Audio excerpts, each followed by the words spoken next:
कर जोरूं विनती करूं, धरूं चरण पर शीसे। गुरु राम देवानंद जी महाराज ने दियो नाम बख्शीसे। कोटि कोटि सजदा करूं, कोटि कोटि प्रणाम। चरण कमल में राखियो, मैं बंदी जाम गुलाम। कबीर ये तन विष की बेलड़ी, गुरु अमृत की खान। शीस दिए जो गुरु मिले, तो भी सस्ता जाने। सात दीप नौ खंड में, गुरु से बड़ा ना कोई। करता करे न कर सक, गुरु कर सो होय। ग्रीव नमो नमो सतपुरुष को, नमस्कार गुरु कीन। सुर नर मुनि जन साधवा, संतों सर्वस दीन। सतगुरु साहिब संत सब, दंडवोतम प्रणामी। आगे पीछे मध्य हुए, तिनको जा कुर्बानी। निराकार निर्वेशम, काल जाल भयभंजनम। निर्लेपम निज निर्गुणम, अकल अनुप बेसुंधुनम। सोहम सुरत समापतम, सकल समाना नीरतले। उज्ज्वल हिरंबरे हरदमम, बेपरवाह था है वार पार नहीं मदतम। ग्रीब जो सुमर सिद्ध होई, गणनायक गलताना। करो अनुग्रह सोई, हे पारस पद परवाना। आद्य गणेश मनाऊं, गणनायक देवन देवा। चरण कमल लोलाऊं, आद्य अंत करूं सेवा। परम शक्ति संगीतम, रिद्धि सिद्धि दाता सोई। अवगत गुण अतीतम, सतपुरुष निर्मोही। जगदम्बा जगदीशम, मंगल रूप मुरारी। तन मन अर्पों शीसम, भक्ति मुक्ति भंडारी। सुर नर मुनि जन ध्यावे, ब्रह्मा विष्णु महेशा। शेष शेष मुख गावे, पूज्य आदि गणेशा। इंद्र कुबेर सरीखा, वरुण धर्म राय ध्यावे। समर्थ जीवन जी का, मन इच्छा फल पावे। 33 कोटि आधारा, ध्यावे शेष 88। उतरे भव जल पारा, कट है यम की फांसी। 33 कोटि आधारा, ध्यावे शेष 88। उतरे भव जल पारा, कट है यम की फांसी।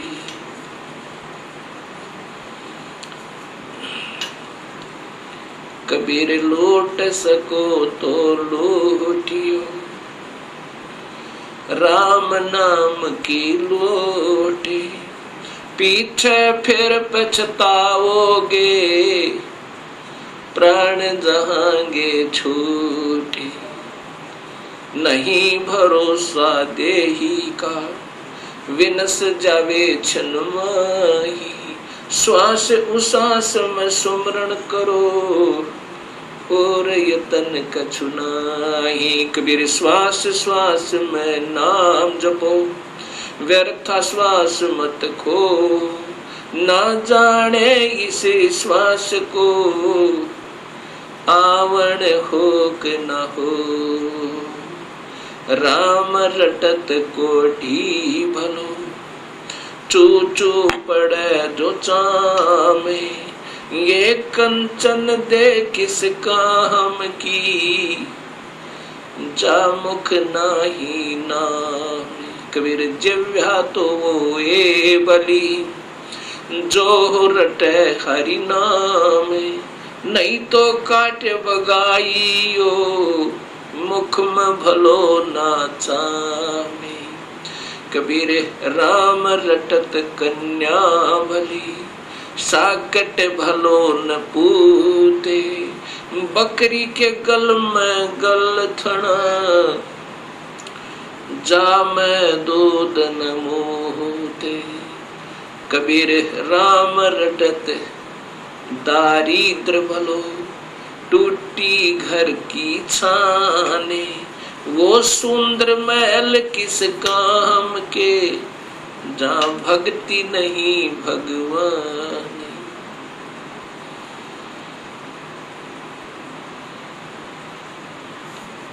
परमपिता परमात्मा पूर्ण ब्रह्म भगवान कबीर साहिब की असीम कृपा से परिभाषा प्रभु की सर्वभक्त समाज के समक्ष पहुंची। इस सत्य ज्ञान को श्रवण करके तथा टीवी के ऊपर देखकर हजारों की संख्या में भक्त आत्माओं के श्रद्धा भरे पत्र तथा साथ में टेलीफोन के माध्यम से हमें उनके हृदय की पुकार, हृदय से की हुई प्रशंसा हमारे पास पहुंची। साथ में उनकी विनम्र शंकाएं भी आई। विनम्र भाव से उन्होंने प्रार्थना की कि जो आपने शास्त्रों के आधार पर यह सत्य ज्ञान समाज को दिया है, इसके लिए हम बहुत आभारी हैं। ऐसा स्वच्छ, ऐसा सत्य ज्ञान ये अभी तक कहाँ छुपा रहा, इसका कारण क्या रहा? ये हमारा दुर्भाग्य रहा कि अभी तक हमें ये सत्य ज्ञान नहीं पता चला, जबकि सभी शास्त्रों में और जो का तो प्रमाण मिला। अब ऐसे भक्त आत्माओं की अगर शंकाओं का समाधान नहीं हो पाया तो इस शंका रूपी कांटा फिर इस भक्ति रूपी मार्ग में बाधक बन जाता है।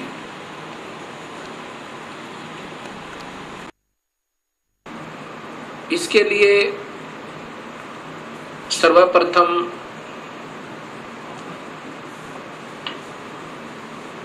सृष्टि रचना का ज्ञान होना बहुत जरूरी है। जब तक हम सृष्टि रचना को ढंग से नहीं समझ पाएंगे, तब तक हम इस सत्य ज्ञान को नहीं कैच कर सकते, नहीं पकड़ सकते, नहीं समझ सकते।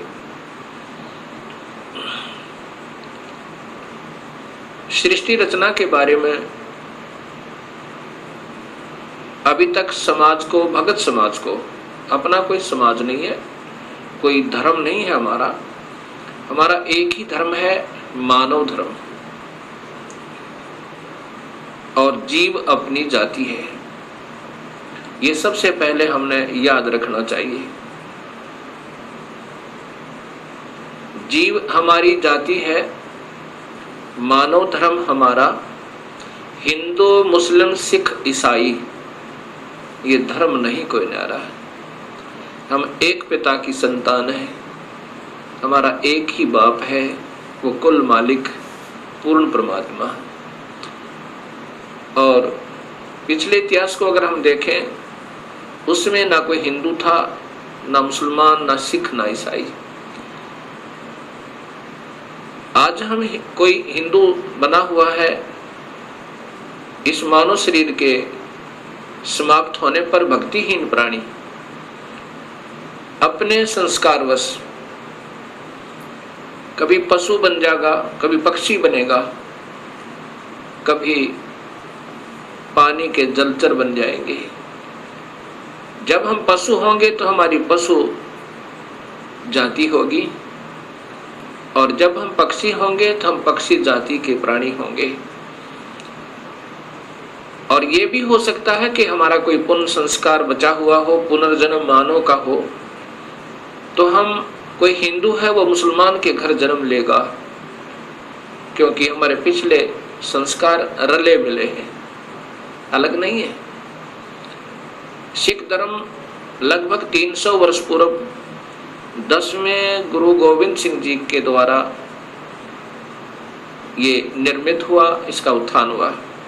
उससे पहले सब हिंदू थे। उनके पिछले नाम राजा राम, कृपा राम, रामचंद्र, चंद्रभान, इस प्रकार के हैं। 3-4 पीढ़ी से पूर्व के जितने पूर्वज हैं वो इन नामों पर हैं। ऐसे ही इससे पहले मुसलमान धर्म नहीं था। हजरत मोहम्मद जी ने एक विशेष पवित्र मार्ग बनाया था भक्ति का, लेकिन आने वाले समय में इसमें बहुत त्रुटियां बन गई। ऐसे ही पहले ईसा जी ने एक निर्मल भक्त समाज तैयार किया था, उससे पूर्व अब्राहिम जी ने, ऐसे ये आदम जी से पहले हिंदू धर्म था, और हिंदू से पहले केवल आर्य हुआ करते थे, कोई धर्म नहीं था। अब हमने ये विचार करना पड़ेगा कि हम दो नहीं हैं। जहां से भी भक्ति प्रारंभ होती है वो निर्मलता के आधार पर है। बीड़ी, शराब, मांस, तमाकू उसमें कभी प्रयोग नहीं होता, और केवल एक प्रभु की ही साधना प्रारंभ होती है। आने वाले समय में उसमें त्रुटियां आ जाती हैं। मनमुखी गुरु लोग उसमें ढेर सारी त्रुटियां पैदा कर देते हैं, और जिसके कारण वो समाज का प्रारूप बदल जाता है। भक्त समाज का, उस धर्म का एक प्रारूप बदल जाता है, वास्तविकता नहीं रहती। फिर ऐसे ही सदियों उपरांत फिर ये मार्ग प्रारंभ होता है। उसमें प्रारंभकर्ता को कठिनाइयां अवश्य आती हैं।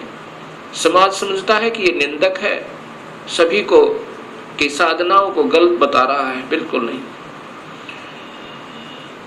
गलत उनको लगेगा ये मार्ग जिनको स्वयं शास्त्रों का ज्ञान नहीं, और उनके गुरुदेव अधूरे हैं, जिन्होंने आज तक ये नहीं बताया कि ये सृष्टि कैसे रचेगी, जबकि शास्त्रों में विद्यमान है ये सारा ज्ञान। अब सबसे पहले हमने सृष्टि रचना का सही ज्ञान होना चाहिए। तो अब दास आपको सृष्टि रचना बताना चाहेगा। सर्वप्रथम केवल एक ही प्रभु था, उसका नाम कबीर है। वास्तविक नाम उस परमात्मा का कबीर है। वो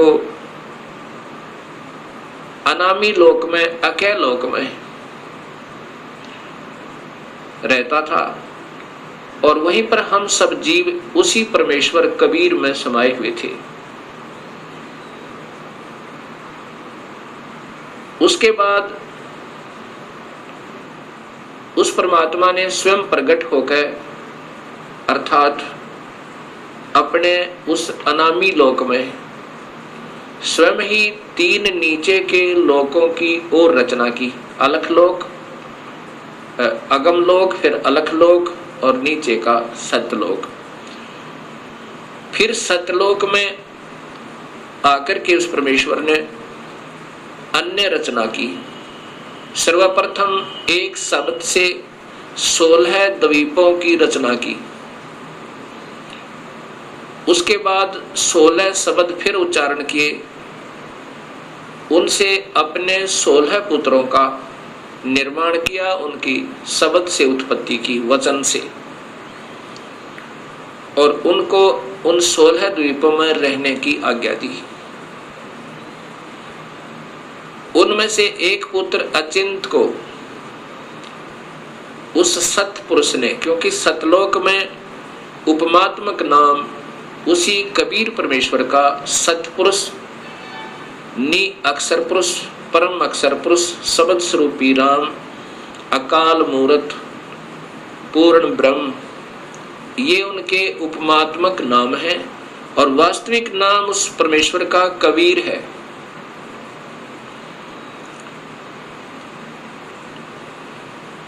सतलोक के अंदर सतपुरुष ने अपने पुत्र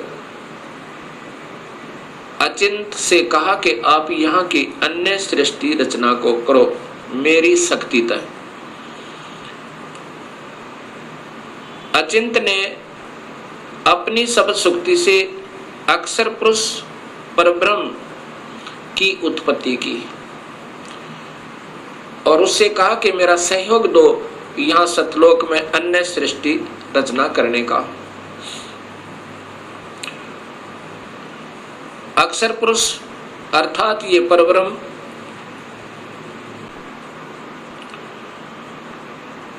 एक सतलोक में बने हुए मान सरोवर में, उसके अंदर अमृत जल है। सतलोक के अंदर जल अमृत है। उस अमृत सरोवर में प्रवेश कर गए और वहां आनंद से विश्राम करने लगे। अक्षर पुरुष को निद्रा आ गई। सतलोक के अंदर श्वासों से शरीर नहीं है। काफी समय तक सोते रहे। तब सतपुरुष ने अपनी शब्द शक्ति से एक अंडा, जल अमृत तत्व से एक अंडा बनाया और उसमें एक आत्मा प्रवेश की। उस आत्मा समेत उस अंडे को उस जल में डाला, अमृत सरोवर में, उस मान सरोवर में। वो अंडा गड़गड़ गड़गड़ करता हुआ नीचे जा रहा है तो अक्षर पुरुष अर्थात इस पार ब्रह्म की निद्रा भंग हुई। जब ही कोई अधूरी निद्रा से जागता है उसके अंदर कुछ कोप होता है। अब जो ही उसने अपनी कोप सहित दृष्टि से देखा कि मेरी निद्रा किसने भंग कर दी, तब उसका वो कोप उस अंडे पर पड़ा। अंडा दो भाग हो गया। उसमें से ये ब्रह्म निकला, क्षर पुरुष। ब्रह्म अर्थात क्षर पुरुष, इसी को ज्योत स्वरूपी निरंजन, वास्तव में इसका नाम कैल है, कैल। और यही आगे चल के काल कहा, ये आने वाले इसी विवरण में आपको ज्ञान होगा। आकाशवाणी सतपुरुष ने की कि तुम दोनों बाहर आओ। अक्षर पुरुष तुम निद्रा में थे और आपके बिना यहाँ सृष्टि नहीं रची जा रही थी। तुम दोनों बाहर आओ और तुम्हें जगाने के लिए सारी क्रिया की गई और तुम दोनों के दोनों अचिंत के लोक में रहो। ऐसे आदेश प्रभु का पाक है। वे दोनों के दोनों अचिंत के लोक में रहने लगे काफी समय तक। उसके बाद हम सभी की उत्पत्ति कबीर परमेश्वर ने, उसी सतपुरुष ने अपने शब्द शक्ति से हम सबकी उत्पत्ति वहां पर की। कुछ दिनों के बाद इस क्षर पुरुष के अर्थात ब्रह्म के मन में एक खरपतवार उपजा। इसके मन में ये आया कि मैं अपना अलग से राज्य बनाऊं। मेरे अन्य भाई सब एक एक द्वीप में रहते हैं और हम दो यानी अचिंत और ब्रह्म और साथ में ये अक्षर पुरुष पर ब्रह्म भी, हम एक ही द्वीप में रह रहे हैं। मैं अपना अलग राज्य चाहूंगा।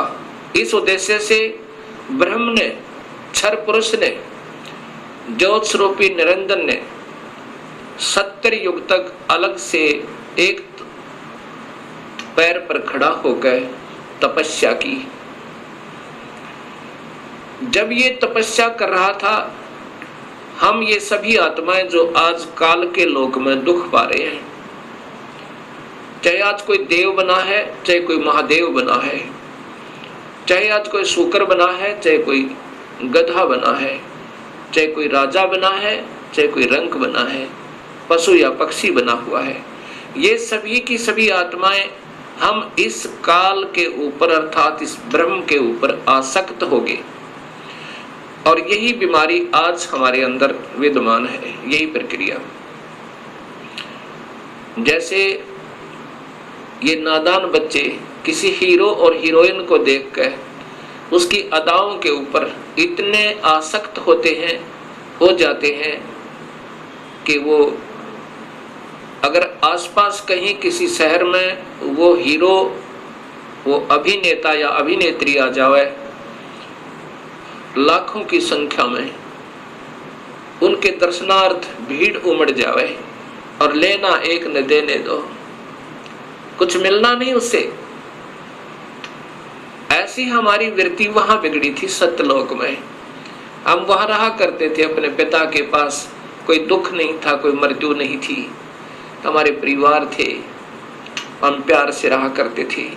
लेकिन वहां हम अपने पति भर्ता पद से गिर गए, अपने मूल मालिक उस पूर्ण ब्रह्म जो सर्व सुखदायी सदा सहाय आत्मा का आधार वास्तव में भगवान है, जो जीव को दुखी नहीं करता, जन्म मरण के कष्ट में नहीं डालता, कुत्ते और गधे नहीं बनाता, उसको छोड़कर और हम इस काल यानी ब्रह्म के ऊपर आसक्त होगी।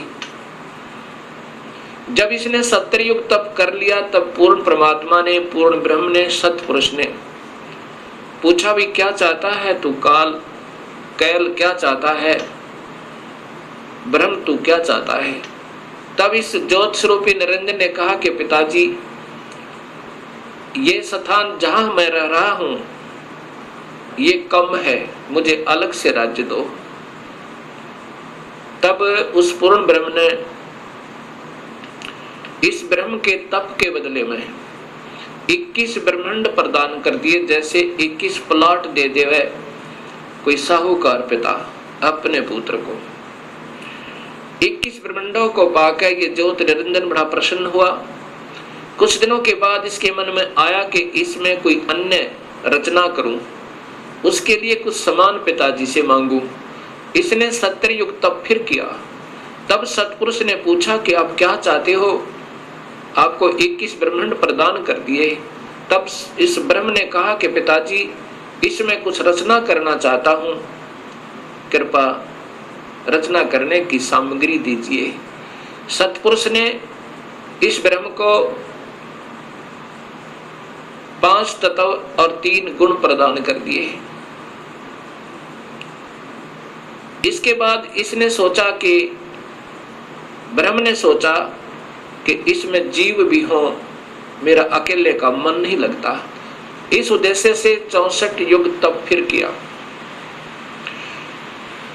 तब सतपुरुष ने पूछा कि क्या चाहता है ज्योत निरंजन, अब तो तुझे मैंने जो मांगा सो दे दिया। तब ब्रह्म ने कहा पिताजी, कृपा मुझे जीव प्रदान करो, मेरा अकेले का दिल नहीं लगता है। उसमें पूर्ण ब्रह्म सतपुरुष कबीर परमेश्वर ने कहा कि ज्योत निरंजन, तेरे तप के बदले में राज्य दे सकता हूं और ब्रह्मांड चाहिए वो दे सकता हूं, परंतु ये अपनी प्यारी आत्मा, अपना अंश नहीं दूंगा तुझे। ये तो तेरे किसी भी क्रिया, धर्म, धार्मिक क्रिया से, तप से, किसी भी जप से नहीं दूंगा। हाँ, यदि वो स्वयं कोई जाना चाहता है अब सब इच्छा से, कोई हंस आत्मा, कोई भक्त आत्मा, तो मैं स्वीकृति दे सकता हूं, नहीं तो मैं अपनी इच्छा से नहीं कहूंगा, ये मैं नहीं दे सकता। इस बात को सुनकर ये ब्रह्मचर्य पुरुष ज्योत स्वरूपी निरंजन अर्थात जो भविष्य में फिर काल कहलाया, हमारे पास आया। आज हम जितने भी ये दुखी आत्मा इस काल के 21 ब्रह्मांड में पीड़ित हैं, हमारे पास ये ब्रह्म आया और हमसे कहा कि मैं वहाँ अलग से ब्रह्मांड लिए हैं मेरे पिताजी से अपने तप के बदले में। वहाँ ऐसे स्वर्ग बनाऊंगा, महास्वर्ग बनाऊंगा और ऐसे दूधों की नदी बहाऊंगा, झरने बनाऊंगा। क्या आप मेरे साथ चलना चाहते हो? तब हम सभी ने जो यहाँ काल के 21 ब्रह्मांडों में पीड़ित है, कहा कि यदि पिताजी हमें आज्ञा दें तो हम चलने को तैयार हैं। इस बात को सुनकर ज्योत स्वरूपी निरंजन कबीर परमात्मा के पास आया और उससे कहा कि पिताजी, कुछ आत्माएं हमारे साथ चलने को तैयार हैं। सतपुरुष से कहा इस काल ने, ब्रह्म ने, कि पिताजी कुछ आत्माएं मेरे साथ चलने को तैयार हैं। उन्होंने सहमति दी है। तब पूर्ण परमात्मा सतपुरुष अर्थात कबीर देव ने, कबीर साहिब ने कहा कि यदि वो मेरे सामने स्वीकृति देंगी, जितनी भी आत्माएं हैं जो तेरे साथ जाना चाहते हैं, तो मैं उनको आज्ञा दे दूंगा। ऐसा कहकर के सतपुरुष हम सभी आत्माओं के पास आया जो आज काल के लोक में कैद में बंद हैं। सतपुरुष ने, उस अकाल मूर्त ने, शब्द स्वरूपी राम ने हमसे पूछा कि जो आत्मा इस ब्रह्म के साथ जाना चाहती हैं वो अपनी सहमति व्यक्त करें। उस समय हम सभी घबरा गए और नहीं हिम्मत पड़ी अपने पिता के सामने स्वीकृति देने की। उस समय एक आत्मा ने सर्वप्रथम हिम्मत किया, डेयर किया और कहा कि पिताजी, मैं इस ब्रह्म के साथ जाना चाहता हूं। उसकी देखा देखी फिर हम सभी ने स्वीकृति दे दी।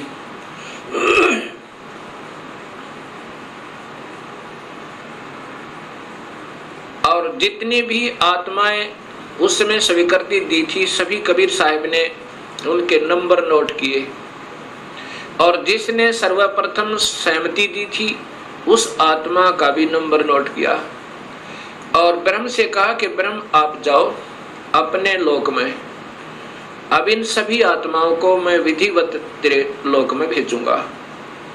ऐसा कहकर के सतपुरुष ने अपनी शब्द शक्ति तय उस प्रथम स्वीकृति देने वाली आत्मा को एक लड़की का रूप बना दिया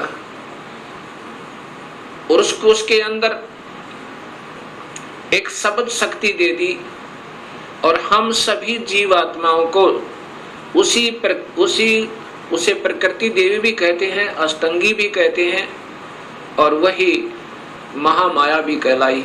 यहाँ 21 ब्रह्मांड की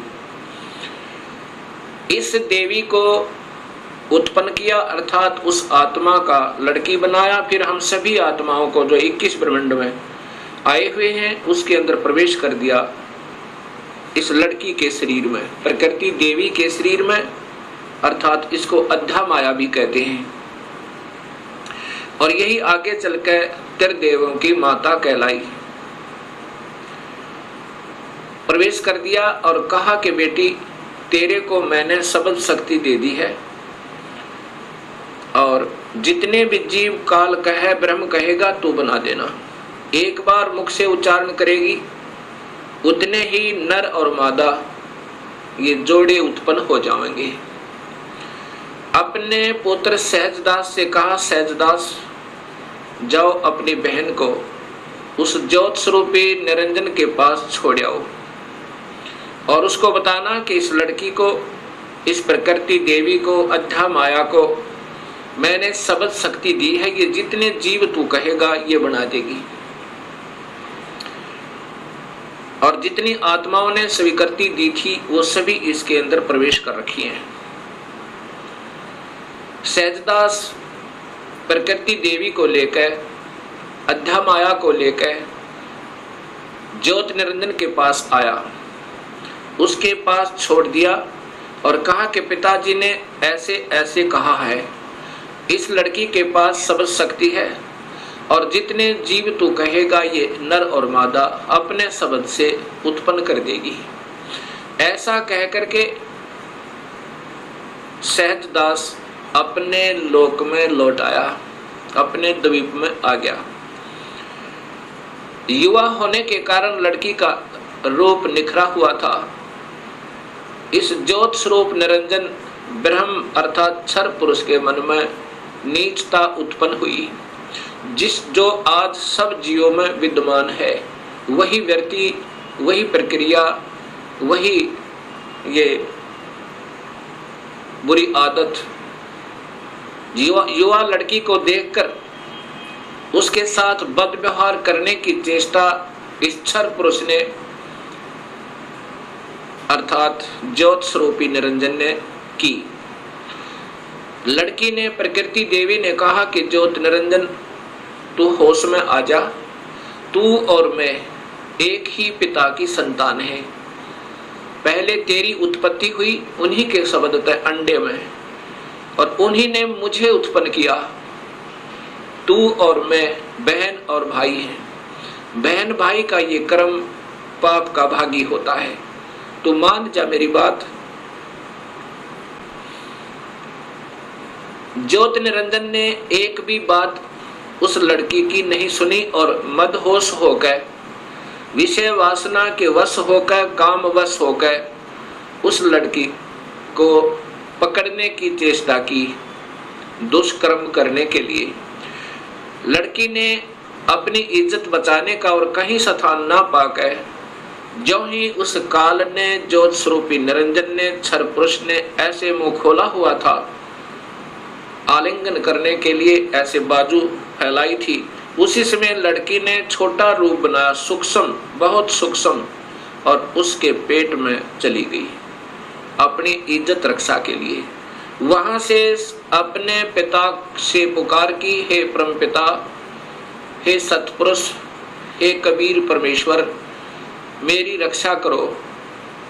इस प्रकार मैं काल से अपनी इज्जत रक्षा के लिए, इस ब्रह्म से अपनी इज्जत रक्षा के लिए इसके पेट में प्रवेश हूं और मुझे आकर मेरी रक्षा करो, मुझे बचाओ इससे। उसी समय कबीर परमेश्वर ने अपना ही दूसरा रूप अपने पुत्र योग संतायन अर्थात योग जीत, उसे जोग जीत भी कहते हैं, योग जीत का रूप बनाकर काल के 21 ब्रह्मांडों में प्रकट हुए और कहा कि ज्योत स्वरूपी निरंजन तूने जुल्म कर दिया। आपने ये ऐसा जुल्म कर दिया, ऐसे कर्म करने वाले पाप आत्मा को इस सच्चे लोक में ये श्राप, ये कर्म, ये पाप लगता है कि 1 लाख जीवों का, मनुष्य शरीरधारी जीवों का रोज आहार करेगा और 1.25 लाख की उत्पत्ति करेगा।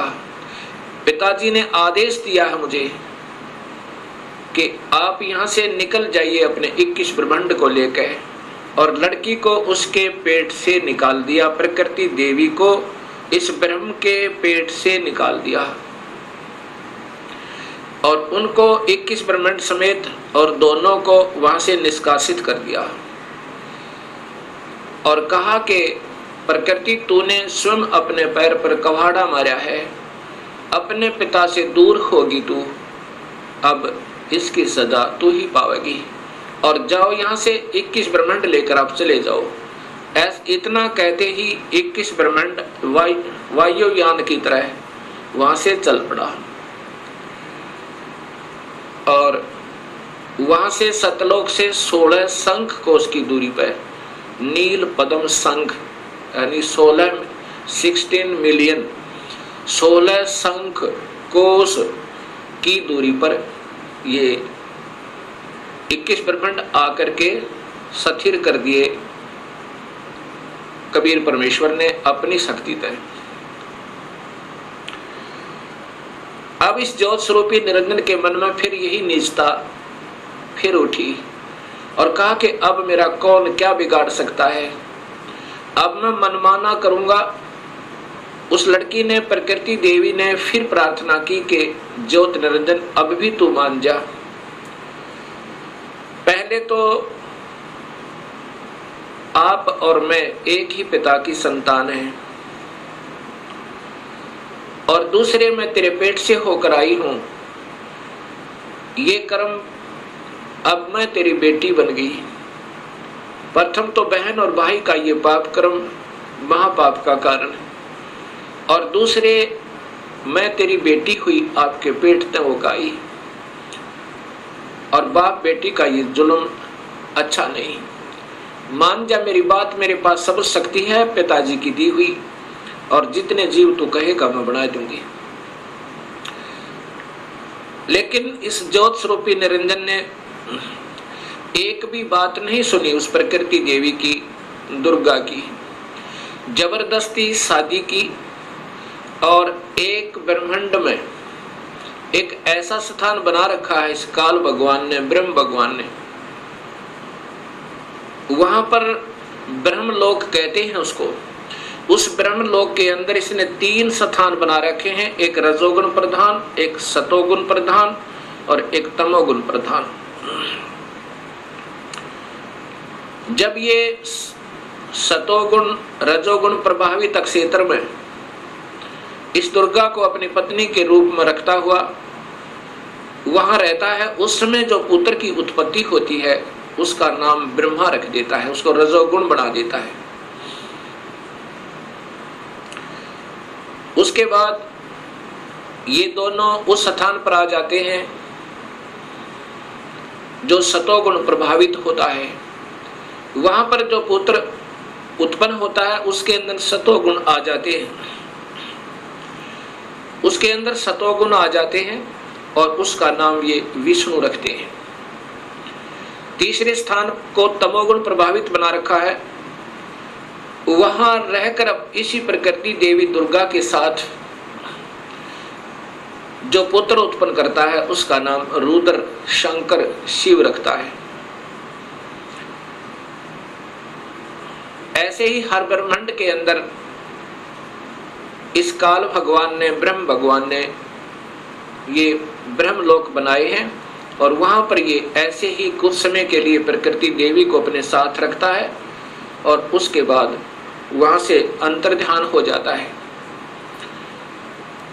अब जब इसने इस लड़की को, प्रकृति देवी को बदनजर से देखा था, और ये लड़की प्रकृति देवी ने इसके पेट में शरण पाई थी, ज्योत निरंजन के पेट में, और फिर सतपुरुष ने अपने पुत्र जोगजीत का रूप बना करके आकर उसको निकाला था। उस दिन से इसका नाम काल पड़ा। कहा था कि आज से तेरा नाम काल होगा, और 1 लाख जीवों का, मनुष्य शरीरधारी प्राणियों का रोज आहार करेगा, और 1.25 लाख की उत्पत्ति किया करेगा। ये वहां पर सतलोक के अंदर ऐसा दुष्कर्म करने वाले को सबतः पाप लग जाता है। अब ज्योत स्वरूपी निरंजन काल ने अपनी पत्नी से कहा कि मैं ऐसे स्थान पर रहूंगा जहां पर कोई नहीं आ सकता, और आज के बाद मैं किसी भी 20 ब्रह्मांड के अंदर किसी भी व्यक्ति को, किसी भी प्राणी को आकार रूप में दर्शन नहीं दूंगा। मुझे निराकार समझा करेंगे, लेकिन मैं अपने वास्तविक रूप, काल रूप में, अपने 21वें ब्रह्मांड में रहा करूंगा। वहां पर कोई नहीं आ सकता, ना ब्रह्मा आ सकता, ना विष्णु आ सकता, ना शिव आ सकता, और ना ही कोई वेदों में के अनुसार साधना करने वाले साधक आ सकते। मैं वहां रहा करूंगा और सर्व कार्य मैं गुप्त रूप से किया करूंगा। तब प्रकृति देवी ने कहा कि निरंजन, मैं तेरे वश होगी, अब कुछ भी नाच नचा। इतने बड़े ब्रह्मांडों को, इन 20 ब्रह्मांडों को मैं कैसे चलाऊंगी एक स्त्री की जाति, और तू मुझे छोड़कर जा रहा है, कहता मैं आज के बाद किसी को दर्शन नहीं दूंगा।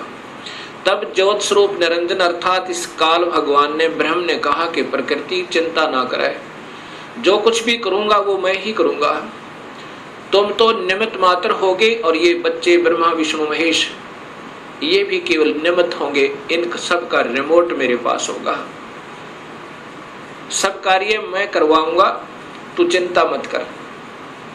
और जब ये बच्चे थोड़े से सियाने हों इनको अचेत कर देना, जब ये बाल अवस्था से ऊपर उठे इनको अचेत कर देना और मेरा भेद मत बताना, ये समझ लेना ध्यान से, अगर मेरा भेद तूने इनको बताया तो मेरे से बुरा नहीं होगा। ऐसे उसको डरा धमका दिया। इस प्रकार ये काल उसके बाद निराकार कहलाता है, लेकिन ये आकार में अपने उस काल लोक में विद्यमान रहता है। जब ये बच्चे ब्रह्मा विष्णु महेश सियाने हुए तब तक इनको अचेत रखा गया। जब ये सियाने हुए उसमें ब्रह्मा को कमल के फूल पे, विष्णु को शेष सैया पे और शिव को एक कैलाश पर्वत पे इनको बेहोश रखा हुआ था और फिर वहां पर सचेत कर दिया। सबसे पहले ब्रह्मा को कमल के फूल पे इसी स्वयं ब्रह्म ने, काल ने अपने ही नाभि से एक कमल प्रकट किया। वो महाविष्णु, महाब्रह्मा, महाशिव रूप में, 3 रूप में ब्रह्मलोक में रहता है हर ब्रह्मांड के अंदर। उस समय ब्रह्मा को उस कमल के फूल पर रख दिया। ब्रह्मा को ये नहीं मालूम कि मैं कहां से उत्पन्न हुआ, कौन मेरा माँ है, कौन मेरे पिता है। उसके बाद आकाशवाणी हुई कि तुम तप करो। ब्रह्मा ने 1000 वर्ष तक तप किया। फिर आकाशवाणी हुई कि सृष्टि करो। तब ब्रह्मा ने सोचा कि मैं काहे की सृष्टि करूं, सब जगह जल ही जल है, कहीं पृथ्वी दृष्टि गोचर नहीं हो रही है। इतने में मधु और कैटब नाम के 2 राक्षस काल ने प्रेरित करके और ब्रह्मा की ओर भेज दिए। ब्रह्मा डर के मारे उस कमल के फूल को के डंठल को पकड़कर नीचे उतर गया बहुत स्पीड तक। नीचे जब आया तो उसी जल के ऊपर एक शेष सैया पर चतुर्भुज रूप में एक व्यक्ति सो रहा है। उसके हाथों में शंख, चक्र, गदा, पद्म है। जब ब्रह्मा वहां पहुंचा उसी समय उस वो विष्णु जी थे जो त्रिलोकीय विष्णु जी थे, उनमें से एक शक्ति निकली, वो आकाश में छा गई। उस समय ये ब्रह्मा विष्णु जी होश में आए। इतने में मधु और कैटब भी पहुंच गए। मधु और कैटब के साथ भगवान विष्णु ने 5000 वर्ष तक युद्ध किया, वो नहीं मरे। फिर उस शक्ति ने जो आकाश में छाई थी एक लड़की का रूप बनाया, देवी का, और मधु कैटब को मोहित किया, अपनी ओर आकर्षित किया अपनी कलाओं से, अदाओं से। जब मधु और कैटब उस लड़की की तरफ देखने लगे तो विष्णु जी ने पीछे से उनकी गर्दन पकड़कर दोनों को मार डाला। अर्थात 5000 वर्ष तक भगवान विष्णु से 2 राक्षस नहीं मरे। वो भी तब मरे जब उस माता ने सहयोग दिया, उनको अट्रैक्ट कर लिया, आसक्त कर लिया। इससे 2 बातें सिद्ध होती हैं कि ये समर्थ नहीं है। जब 5000 वर्ष तक 2 राक्षस नहीं मर पाए भगवान विष्णु से, तब ब्रह्मा जी और विष्णु 2 थे। इतने में रुद्र अर्थात ये शिव भी वहीं प्रकट हो गया। ब्रह्मा जी देवी भागवत महापुराण में बताता है कि फिर हम तीन हो गए, ब्रह्मा, विष्णु और शिव। तब देवी ने कहा कि तुम तीनों देवता अपने अपने कार्य को ध्यान से सुनो और उस पर संलग्न हो जाओ। ब्रह्मा जीवों की उत्पत्ति करवावे, उनको रजोगुण प्रभावित करके, ये केवल इतने ही ब्रह्मा हैं। और विष्णु फिर इनके आपस में सतिथि बनाए रखे, मोह ममता में फंसाए रखे, ये विष्णु जी की ड्यूटी है। और शिव की ड्यूटी है कि ये संहार करे। तब इन तीनों ने कहा कि हे माई, हे देवी, कहीं पर पृथ्वी नजर नहीं आ रही है और पृथ्वी के बिना प्राणियों की सृष्टि, स्थिति और संहार असंभव है। तब वो देवी मुस्काई और कहा कि तुम, इतने में एक विमान आया और कहा कि तुम तीनों के तीनों इस विमान में बैठो और चिंता मत करना, घबराइयो मत। उस समय ये तीनों के तीनों ब्रह्मा, विष्णु, महेश विमान में प्रवेश कर गए। विमान मन की गति से चला, बहुत तीव्र गति था। कहां पहुंचा? ब्रह्मलोक में पहुंचा, जहां पर ये काल भगवान तीन रूपों में रहता है, जहां इनकी उत्पत्ति की जाती है, ब्रह्मा, विष्णु, महेश की। और वहां पर कोई नहीं जा सकता, ना वेद विधि से, किसी साधना तक, ना तप से, ना यज्ञ से, ना हवन से, किसी प्रकार से नहीं जा सकता, ना किसी जप से। वहां पर तो ये अपनी कृपा से ही ले जा सकता है, ये काल भगवान सोचल सिद्ध करके। वहां जाकर के इन्होंने क्या देखा?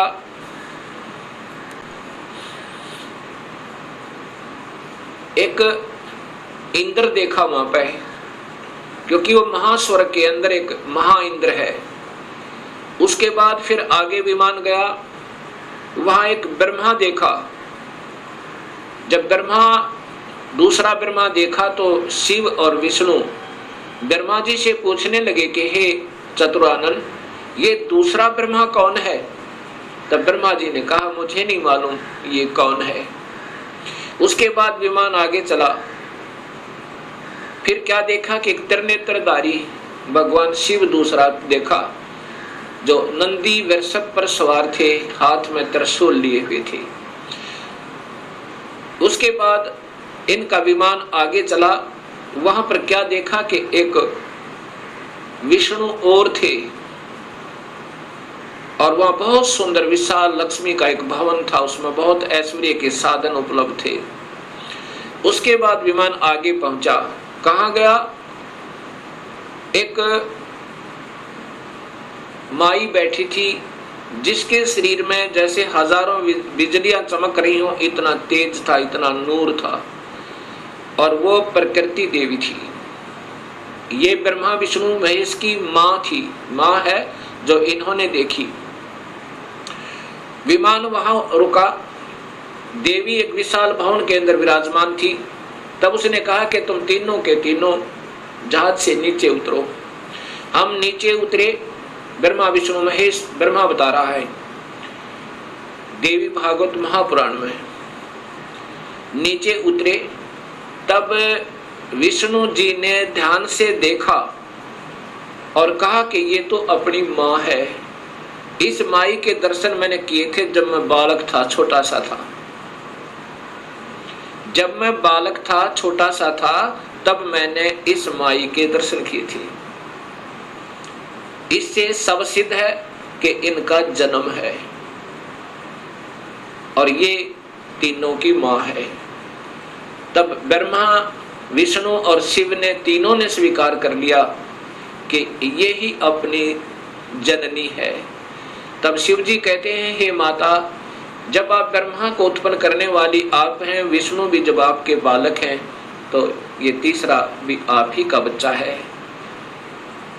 आप ही हमें गुप्त भेद नहीं बता रहे थे, अब हमने आप ही की कृपा से ज्ञान हुआ। अब इसका प्रमाण आपको सबसे पहले देवी भागवत महापुराण में देता हूं। पहले आपको देवी भागवत महापुराण से प्रथम शिव पुराण को दिखाता हूं, उसके बाद फिर आपको देवी भागवत महापुराण दिखाऊंगा। और ये शास्त्र पहले से उपलब्ध थे, कोई आज नहीं बनाए इस दास ने, क्योंकि जितने हमारे अभी तक शास्त्र विद रहे वो अल्पज थे, अधूरे ज्ञान युक्त थे, वो उनको इस सत्य मार्ग का पता नहीं था। इसलिए हमारे सभी पूर्वजों को भूत बना दिया, गीता विरुद्ध साधना करवा के, और पितर बनवा दिया गीता विरुद्ध साधना करवा के। गीता में लिखा है कि देवी देवताओं की पूजा मत करो, ब्रह्मा विष्णु महेश की पूजा तक भी नहीं करनी है, तीनों गुणों की भक्ति नहीं करनी है, केवल ब्रह्म से प्रारंभ होती है भक्ति, और पूजा करनी है केवल पूर्ण ब्रह्म की। अब मैं आपको देवी भागवत, पहले आपको शिव महापुराण दिखाता हूं।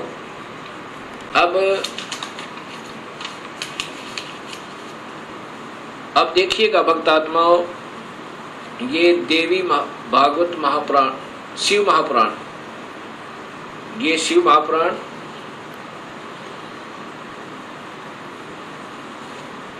इसके अंदर आपको पता चलेगा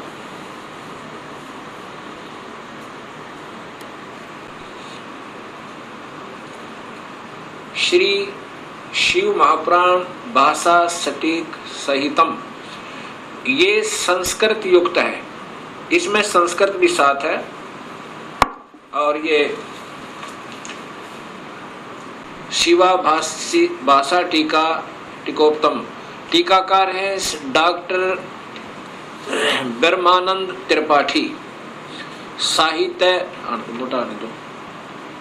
साहित्य आयुर्वेद ज्योतिष आचार्य, MA PhD DMCA, ये टीकाकार हैं इनके, और ये आपके समक्ष है। इसमें क्या लिखा है यहाँ देखिएगा,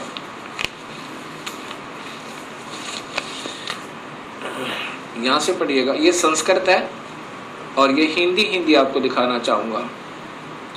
पर प्रलय काल में, इधर से लो, पीछे लो,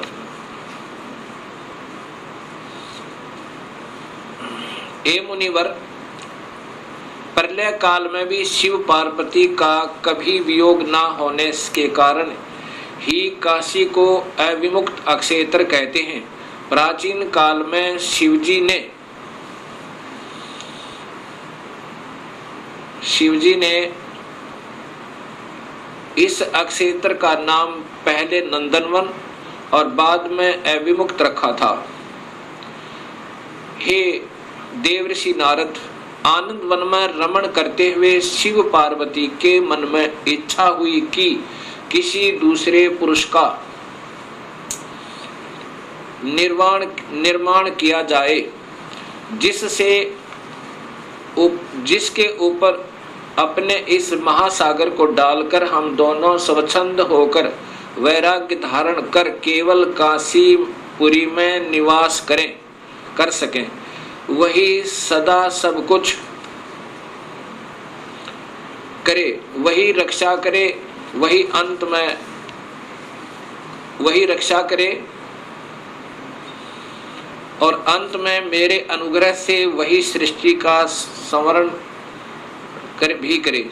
चिंता रूपी लहरों से चलायमान चिंता रूपी समुद्र को बटोर कर रजोगुण रूपी विदुम से विस्तृत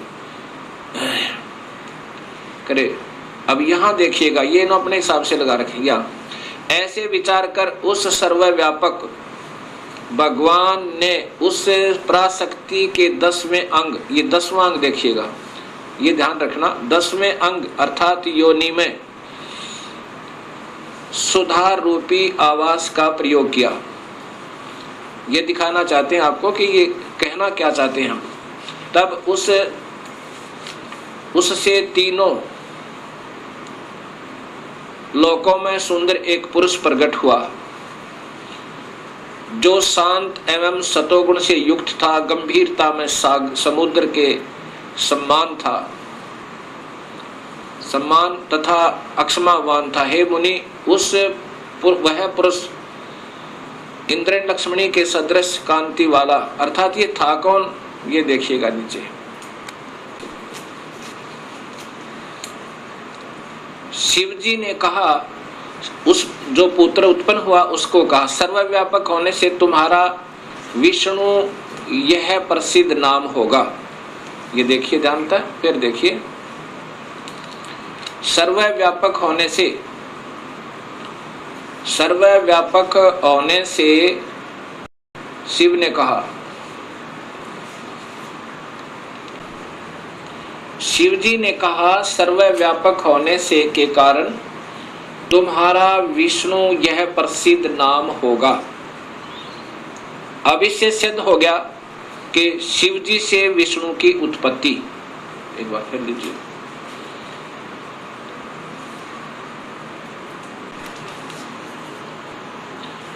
अभी आपने ये शिव महापुराण में छठे अध्याय को देखा, छठे अध्याय में कि भगवान शिव से और पार्वती के संयोगता है। पार्वती कौन? ये महाशक्ति यानी शेरा वाली प्रकृति के द्वारा विष्णु की उत्पत्ति हुई। अब सातवां अध्याय, ये संस्कृत भी साथ है। अब यहाँ आगे देखिएगा, ये हिंदी देखिएगा। ब्रह्मा जी ने कहा कि विष्णु भगवान के शयन करने के बाद उनकी नाभि से एकाएक बहुत बड़ा कमल पुरुष उत्पन्न हुआ, कमल पुष्प। अब ये ब्रह्मा बता रहा है लेकिन तुक्के लगा रहा, क्योंकि ये स्वयं बेहोश था पहले, इसको आप ही नहीं मालूम वो कौन से विष्णु की नाभि से मिला। ये देखिएगा, उत्पन्न हुआ जिसकी नाल टनकार फल फूल के फूल।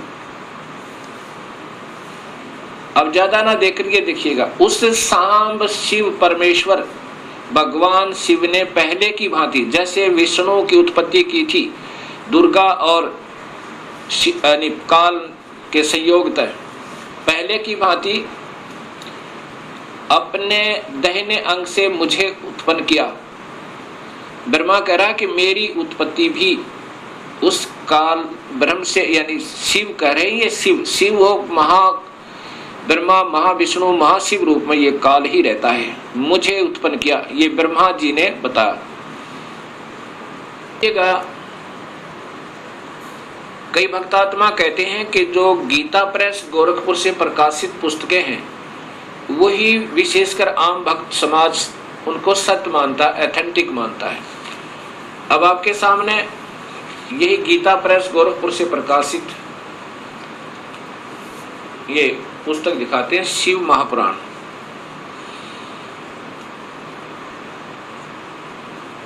संक्षिप्त शिव महापुराण, और ये नीचे गीता प्रेस गोरखपुर से, और इसके छठे अध्याय में फिर यही प्रमाण है।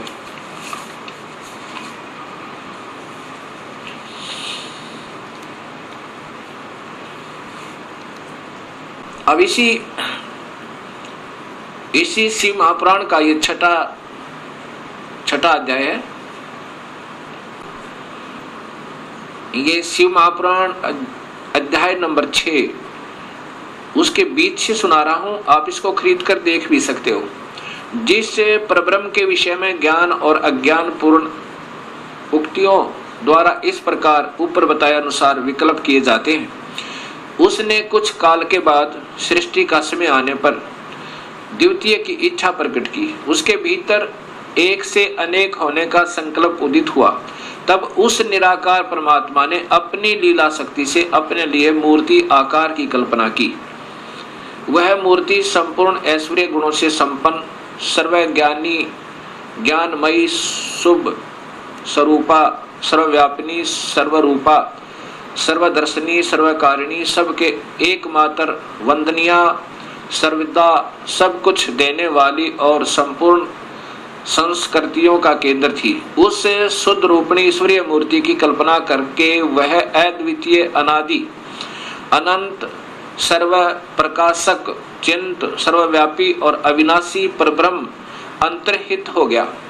ये काल की कलाएं हैं सारी, और ये अनजान लेखक जिनको कुछ ज्ञान नहीं, इस काल को ही सब उपमा दे रहे हैं उस पूर्ण ब्रह्म के तुल्य जो मूर्ति रहित परम ब्रह्म है।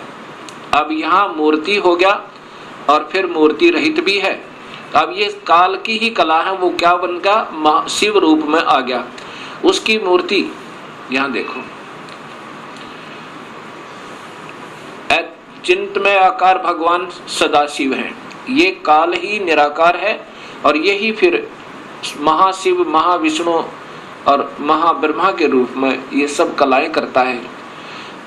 अर्वाचीन और प्राचीन विद्वान इसी को ईश्वर कहते हैं। जितना जिनको ज्ञान है इस काल को ही ये ईश्वर कहते। उस समय एकाकी रहकर स्वेच्छानुसार विहार करने वाले उन सदाशिव ने अपने विग्रह से स्वयं ही एक स्वरूप भूता शक्ति की सृष्टि की, अर्थात वह देवी इसी के शरीर से निकली, वो निकाली थी पूर्ण परमात्मा ने, जो इसके पेट में शरण ले ली थी, कि जो उनके अपने श्री अंग से कभी अलग होने वाली नहीं थी।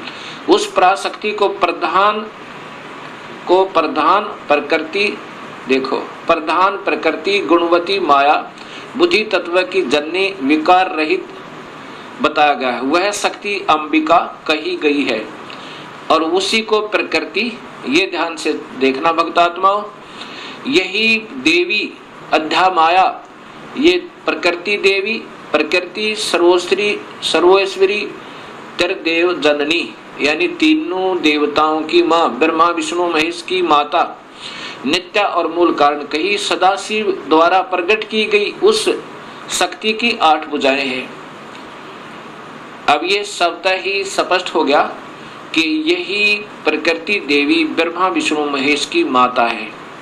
और इसी में फिर आगे आता है कि ब्रह्मा और विष्णु की उत्पत्ति शिव से हुई। ये महाशिव काल है।